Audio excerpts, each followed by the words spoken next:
Yung half kilo. 1 kilo? Okay na yung half kilo. Half kilo. Half kilo po. Oo, puso. 1, 2, 3, 4. Bigyan kitang isa dito at isa dito. Ay, thank you po. Para sakto, 400. Try natin itong isang lechon skin na galing sa vendor.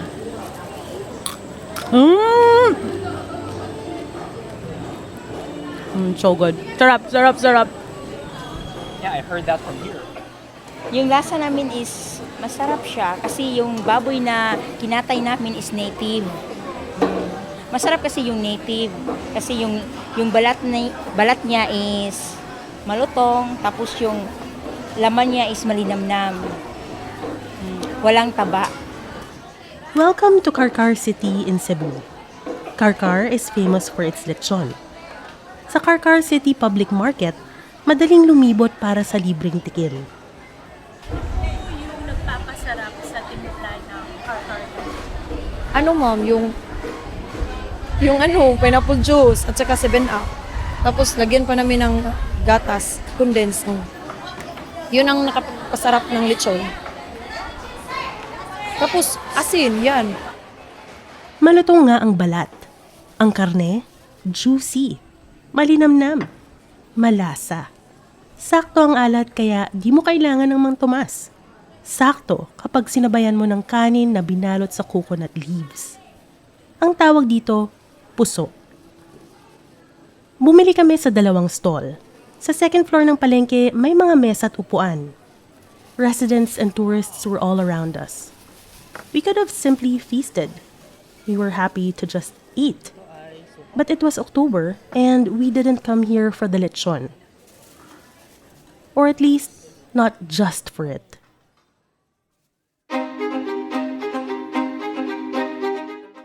We were here for the people, the pigs, and for the livestock and poultry that this community is famous for.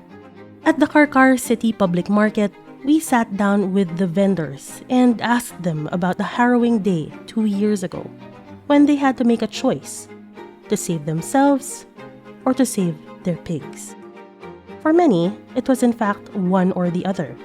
Grabe, takot na takot talaga mo yung mga ano nila, lumilipad. Tirahan namin, lubog siya mo. Yung maliit lang na bahay, tinapon talaga ma'am. May bagyo na paparating, ubusin namin papatayin. Lelechonin, oo. Yung baboy namin is namatay, ma'am, nalunod sa baha.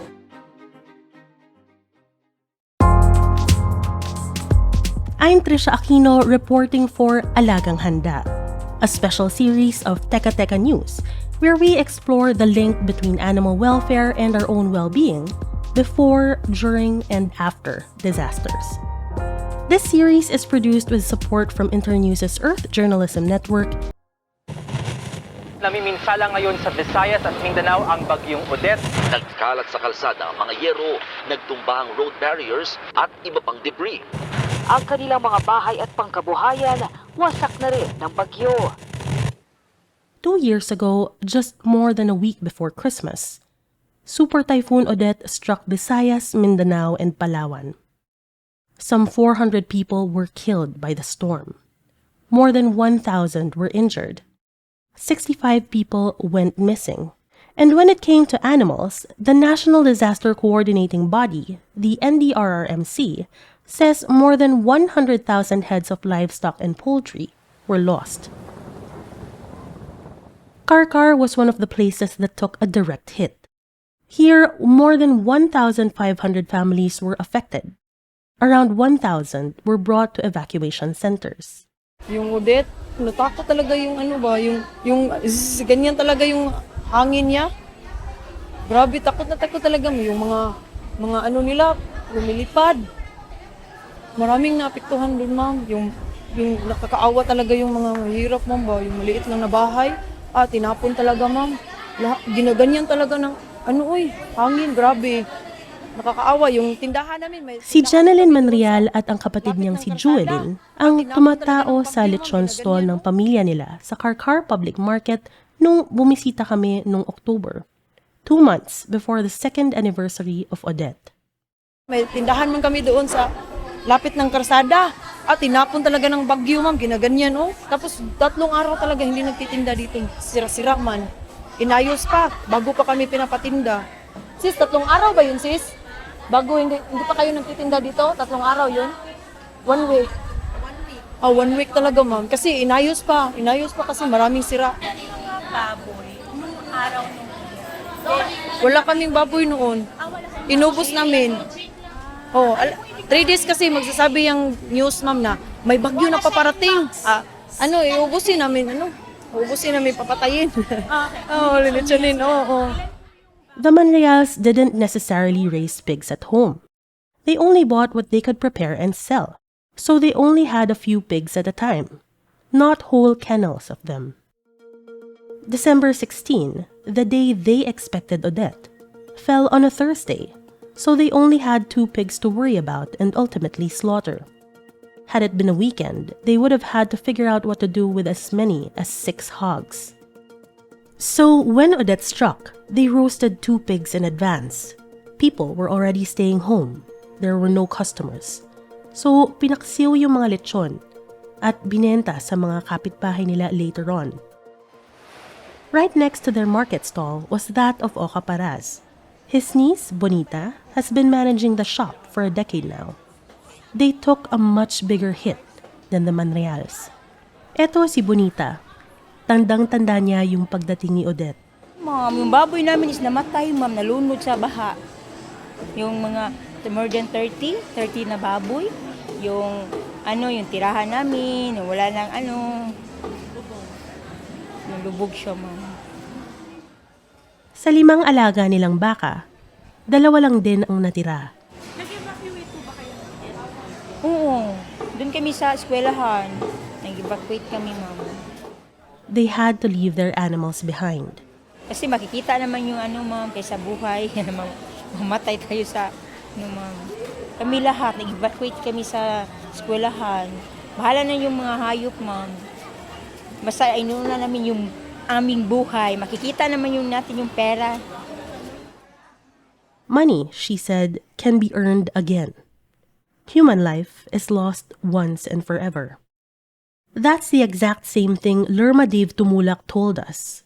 Lerma and her husband aren't market vendors, but they too are dependent on the lechon industry that makes Carcar famous. Hindi na, mahala na buhay namin, ni-save namin. We visited her home a few minutes drive away from the market. The Tumulaks don't sell lechon. They sell their service. They're lechoneros. Customers contact them through Facebook, bring the pigs to their house, and her husband does the roasting for them. It's high art that they are proud of, and that's provided well enough for their family. That day we saw him and his assistant squatting before a huge pit of coals, slowly turning a whole pig on a spit, and on another rod, a slab of pork belly. It would take anywhere from 1.5 to 2 hours for this amount of meat to be fully roasted. And just next to the coals, in a small pen, a live hog slept, scheduled for slaughter by the weekend. When Odette struck, Lerma recalls having no choice but to flee. Pumunta kami sa evacuation center. E pagkatapos nung wala na kaming income, may stock pa kami dito na namatay ba? Para lilitsunin yun. Hindi man nagbaha.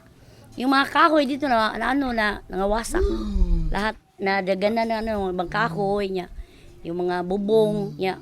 Hindi nakahinga ba? Sa lamig. Nahirapan sila ba? Sa lamig. These pigs were worth 12,000 pesos each. If only they could be saved.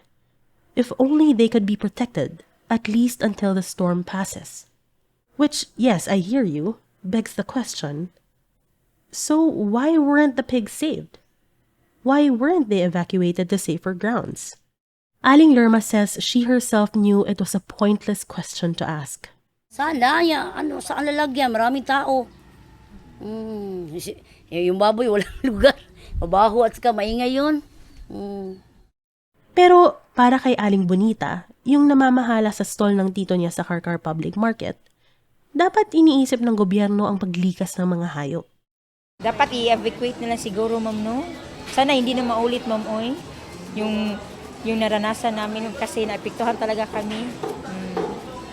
Yung business namin, ma'am, is naglo-low talaga, ma'am.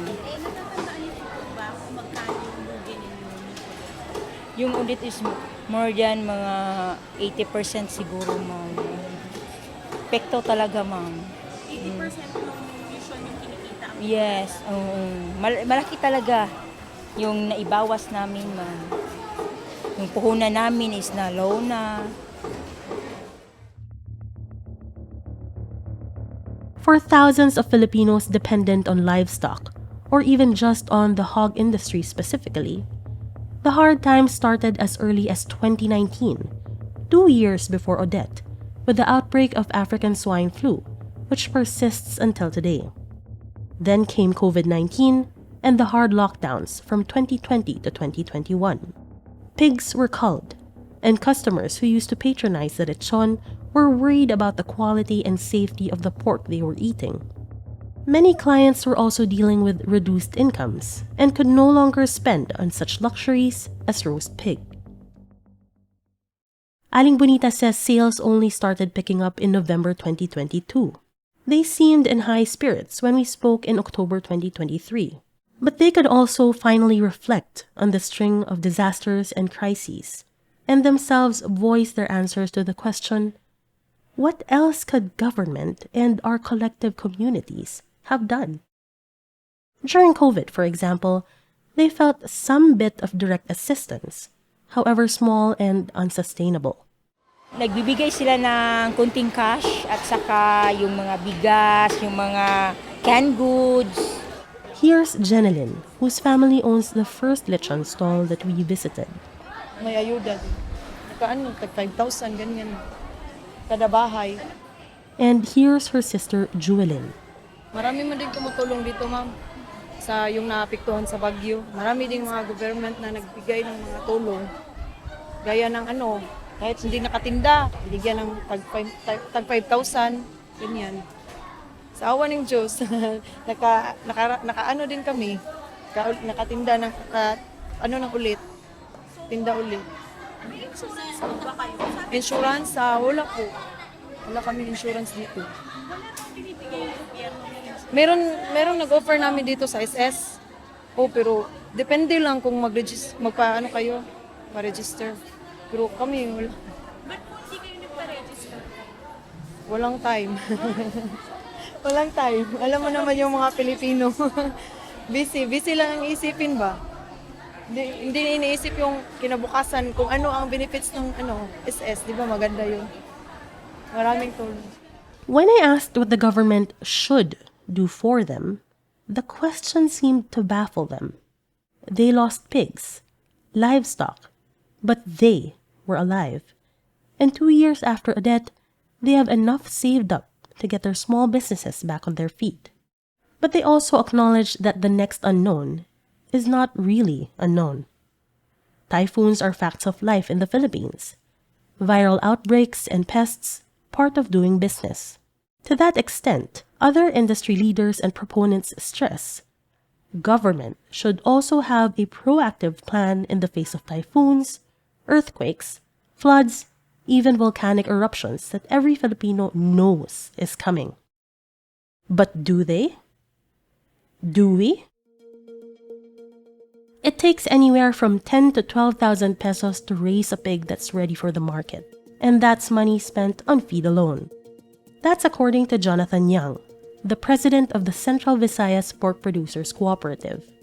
His farm in Asturias, a municipality in northern Cebu, houses about 2,000 pigs at any time, from sows to piglets to what he calls starters and growers. You can't really depend on the government, no? For any farmer, if you depend on the government, I don't know where you'd be. Saan ka pulutin? Diba? Sa kangkungan. Pwede bang gawing feed yung kangkong? Pwede, yeah. I asked Jonathan about his Odette experience. Structurally, my buildings weren't that affected, no? My biggest problem was water that time because I had a huge tank, no? I filled it up with tank good for 3 days. If magtipid ako, it could reach maybe 5-6 days. But what happened was, A big tree fell on my tank. I had no water. I had zero water. You know? So what am I gonna give my pigs? It's like chaos, no? With the pigs there, they would shout, they would scream, no? They're looking for water like that, no? So I had to pump water from the river. Even though it was not safe, I had no choice. There was no electricity, so I had to manually get pail by pail and give it to the pigs. Other members of the Central Visayas Pork Producers Cooperative had it worse. The storm had destroyed their buildings and trapped the pigs inside. Water and food supplies had also been cut off. Now, going back to Jeneline, Bonita, Lerma, and all the smaller entrepreneurs, and the question we posed to them. It's the same question I posed to Jonathan. What about something as basic as evacuation? Not of people, but of animals. What's the plan? And what's been their collective experience? From the government, wala. No such thing. They can't barely help the people, diba? So, for yourself talaga. You have to do it all by yourself. In the next episode of Alagang Handa, we'll explore this further. We'll hear from a poultry farmer as well as a city veterinarian also from Cebu.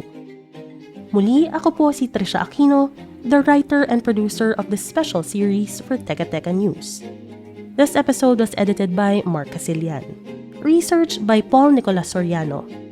The script was edited by Robbie Alampay and Veronica Uy. Jill Caro is the executive producer. You've been listening to Teka Teka News. Again, this series is produced with support from Internews' Earth Journalism Network